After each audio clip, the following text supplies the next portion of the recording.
The man who cannot be hurt, and the man who cannot die. Durability versus regeneration is one of the classic comparisons of superpowers. However, the real Invincible of Invincible versus the S-Class Regenerator will be a battle of fine margins which comes down to them as true individuals. It's Brit versus Zombieman for you today, and we're going to look at whose power is better and who would find a way to pull one over on the other. So, let's set the scene. A special device of value to each verse was located in a separate dimension, and due to the unknown nature of what could be waiting, both the GDA and the Hero Association settle upon the same idea: to send an unkillable man into the rift to retrieve the target.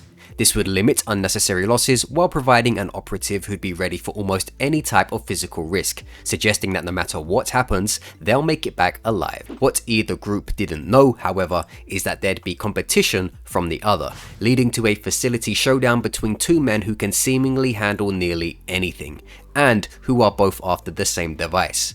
As you may have guessed, this is not a death battle. Neither has the usual means to eliminate the other without significant preparation assistance from allied characters, which would stop it from solely being their victory, and making it a deathmatch would likely lead to some kind of unsatisfying stalemate, thus meaning the best and most narratively reasonable way to find out who does their job better is by forcing them to compete over a shared goal.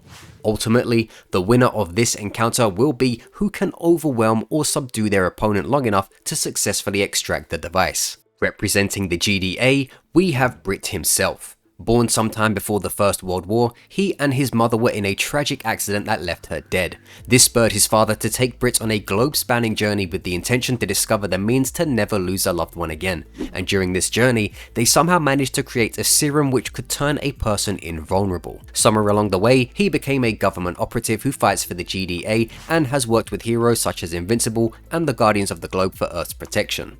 In a nutshell, as far as the Invincible verse is concerned, Brit is completely invulnerable to damage, which means nothing can hurt him. But even if you dispute that, what's factual is that nothing Zombieman is capable of can hurt Brit. He can be moved, lifted and ragdolled, but not hurt. According to Brit himself, the serum granted him no other enhancements in other physical areas, leaving him as a normal human outside of this invulnerability. Yet it does also have to be said that this durability enables him to utilize his body's muscles to the fullest, which puts him in what many would describe as peak human form. Thanks to this, Brit can lift objects many times his body weight and move faster than athletes, yet does not cross into superhuman territory going by official explanation.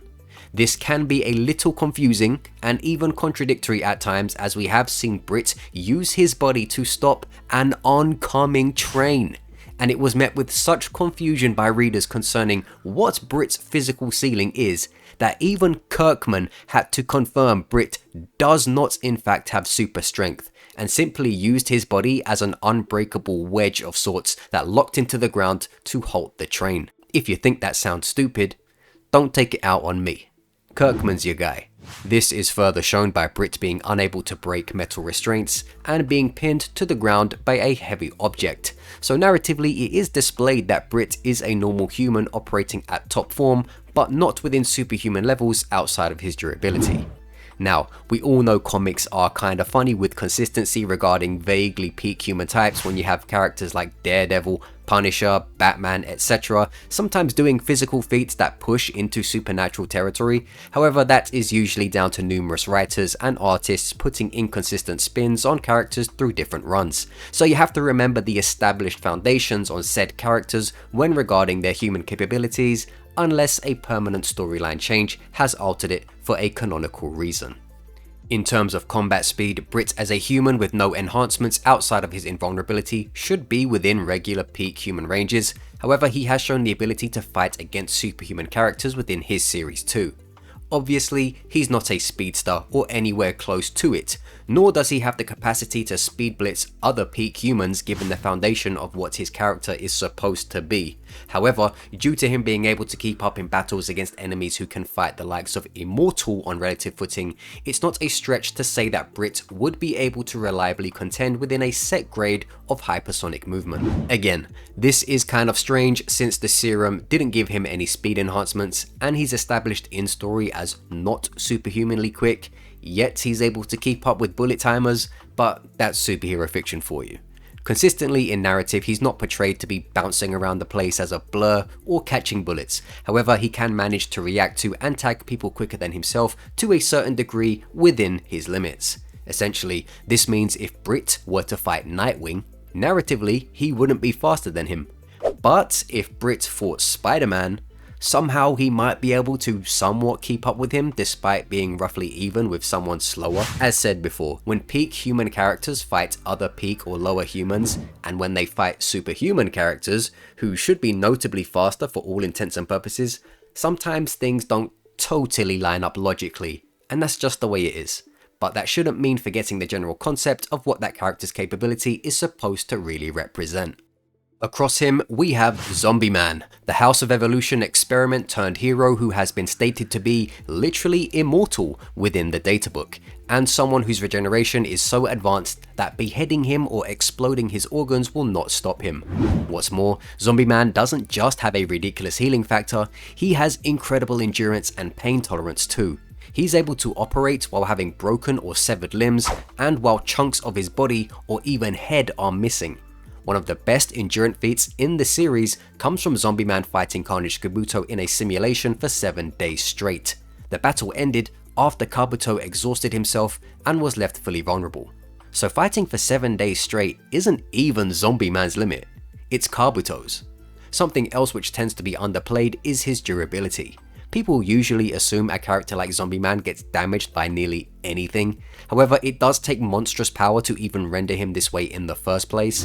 Homeless Emperor's flurry of dragon level attacks weren't enough to disintegrate his body, and his energy is significantly above anything Brit can physically produce. Essentially, what this means is that while superhuman attacks can damage Zombieman, it will take something monumental or exceptionally overwhelming in number to actually blow him away convincingly. High speed, non-stop attacks which target most of Zombieman at once is a particularly large weakness for him, as it forces him to do nothing but regenerate instead of fight back. A common misconception is that Zombieman is simply an ordinary human with a great healing factor. However, this underplays the role of what humans are capable of in One Punch Man. C-class heroes like Tank Top Tiger can take several explosions to the chest and not only survive, but stay in one piece. These were the same explosive projectiles which put holes in buildings and flipped cars off the ground like they weighed nothing. Zombieman as an S-class hero is far superior to C-class or even B-class heroes in most physical areas, and is sometimes mistaken to be ordinary due to his fellow S-class who have far more exceptional stats, such as Tank Top Master with his strength, Flashy Flash with his speed, or well-balanced types like Genos. Even ordinary humans in One Punch Man are capable of surviving concrete smashing impacts or crater leaving blows, so it's important to not undersell what the term human or even average means in One Punch Man's setting compared to other verses with a more traditional sense of normalcy. A normal human in Marvel, DC, or Invincible will always be a normal human in terms of stats unless some kind of plot catalyst occurs, whereas many normal humans in One Punch Man have some level of potential for bending steel, smashing concrete, fist fighting bulletproof monsters, or even far higher heights through training alone. Combat speed for Zombieman is in S-class tiers as expected, due to being able to react and fight against Pureblood, while also contesting Homeless Emperor's blasts will put Zombieman in the ranges of massively hypersonic at minimum, and up to possibly light speed if you believe he can be somewhat relative to S-class heroes such as Genos or Atomic Samurai. I, however, do not believe Zombieman is reliably that fast in combat reactions since Homeless Emperor's energy was smoking him, so I would place him around massively hypersonic to relativistic at best, since other heroes have far greater and more consistent speed showings to earn them FTL by comparison. Attack potency is not needed for this section, since, Brit is invulnerable.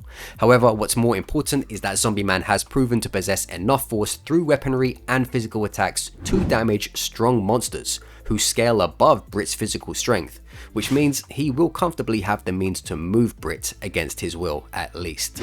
With that out of the way, whose special power is better? Truthfully, having great regeneration is incredibly useful, but if you cannot even be damaged to begin with, then that surely must be greater. Having invulnerability negates the need to heal in the first place, so I believe Brit holds the advantage when it comes to who is better at survival.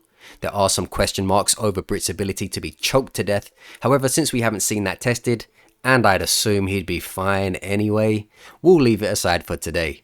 Meanwhile, Zombieman's regeneration seems to be very powerful to everything but cosmic radiation, which we can't confirm the true permanency of since it was a constant effect. But that aside, if you had the choice between getting blown apart and healing, or not getting blown apart at all because you're in, I think it's a pretty easy decision to make. In terms of Brit's invulnerability versus Zombieman's regeneration, I'd give Brit's invulnerability the prize for who can survive the longest. However, there's still a fight to be had in the scenario mentioned at the start, so between these two men chasing the same goal, who will actually get the drop on the other? As we've established, Brit's limits will make him significantly weaker and slower than Zombieman. While Brit struggles with heavy objects past what his strength allows, Zombieman is capable of bending thick steel in several directions using his bare hands and killing large, powerful monsters with weapons like a long-bearded axe, which would rely on a significant amount of strength to achieve. While it's true that Zombieman is not known for his strength, that is only by S-Class standards. The Hero Association deems his strength above even some A-Class heroes who can punch holes into the ground with ease and lift several tons, comfortably putting Zombieman above any level of physical strength Brit should possess. When you add this with the fact that Zombieman is seen fighting against significantly faster opponents by multiple tiers, you have a vast gap in both strength and speed which would be very difficult for Brit to overcome with his peak human traits. Both men are highly skilled combatants, with Brit having military training and several martial arts under his belt, while Zombieman is also a very talented individual who is trained in various weapon forms and unarmed combat.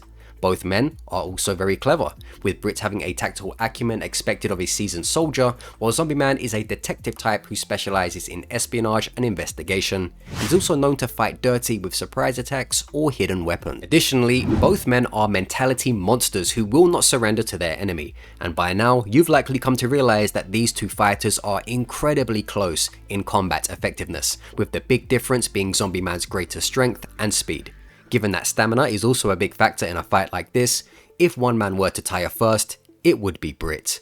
While invulnerable, his stamina would be at best peak human like his other attributes, if the serum description is to be believed, and while I'm positive Brit can fight for a good while more than most ordinary humans, I wouldn't bank on it being 7 days straight or longer. Despite all this, I think many people may forget that Brit would also lack the power to harm Zombieman concretely. As a hero who withstands attacks from powerful monsters who, by default, have varying degrees of super strength, attacks from a peak human who is specifically stated to not have any type of super strength would likely not do anywhere near close enough damage to hurt Zombieman effectively, let alone test his regeneration sincerely. What this means is, in a typical encounter between Brit and Zombieman, the S-Class hero should be too fast, too strong, and too enduring for Brit to do anything about, even if you consider him to be more skilled than the regenerative zombie. What likely happens will be Zombieman binding Brit by bending metal into makeshift restraints, or trapping him beneath a heavy object to keep him stationary as he extracts from the area with the device in hand. This would give the victory to Zombieman for the Hero Association. However, there's a second round. Brit has also been known in some instances to use technology given to him by D.A. Sinclair in the form of jet gloves and jet boots. These are gloves which allow Brit to punch with superhuman force, enough to certainly harm Zombieman effectively, and boots which give Brit the ability to fly. What this changes from the standard battle is giving Brit the chance to force Zombieman into regeneration through his punches while giving him extra maneuverability. This will certainly be a closer fight, since Brit now has the means to punch Zombieman with hits that could break bones and even pulverize areas of his body if caught right. The issue, of course, is that Zombieman is still too fast for Brit and comes from a verse where fast-paced fighting is a lot more consistent. Brit would struggle to land hits on Zombieman since he can evade those heavy punches, and would have both the speed and strength to potentially damage or even wrestle those gloves off from him, which would be within Zombieman's tactical acumen to understand and skill level to perform. Putting Zombieman down for an extended period of time requires him to be completely decimated all over, which is something Brit isn't capable of doing relentlessly using his gloves due to Zombieman's faster movement and constant counters. Which, while said counters wouldn't hurt Brit, they would interrupt his flow and physically force him away, giving Zombieman time to regenerate between attacks. It's easy to think you can just pummel Zombieman and then leave, but he literally fights you back through your own attacks to catch you slipping, and stop you from compounding damage upon him. This would fail against overwhelming attack patterns like that of Homeless Emperor or faster opponents. However, with Brit not meeting these requirements, it stifles him from being able to beat Zombieman to a pulp. I think with comparable speed, I would entertain Brit being able to knock Zombieman down for a long enough period to escape with the device. However, as a peak human with narrative connotations of having clear-cut limits for his attributes outside of his vulnerability, or invulnerability, I believe Zombieman's physical nature would be too overwhelming. It has to be remembered that having a single power in One Punch Man is usually not an indication of their entire deal, only an addition to their superhuman stats. Darkshine has immense durability, but is also very fast. Blast can create portals, but he's got insanely strong punches. Gardo has powers of adaptation, but can swing an entire tree like it were a baseball bat, and so on. Zombieman's hidden weapons and deceptive attacks combined with his superior speed would see Brit get caught by attacks he wouldn't see coming or be able to react to, opening opportunities for Zombieman to damage his jet gloves and boots, or remove them through force while subduing Brit due to his weaker strength. And then, from there, he would restrain Brit as in the previous version of the battle, giving him the opportunity to escape with the target. Round 1 would go to Zombieman convincingly, and round 2 would be more challenging given Brit's increased firepower and flight. However, since he'd need to get close, it would give Zombieman the opportunity to overwhelm him for speed and strength in close quarters, then remove Brit's advantages by force while regenerating through whatever hits he takes in the process.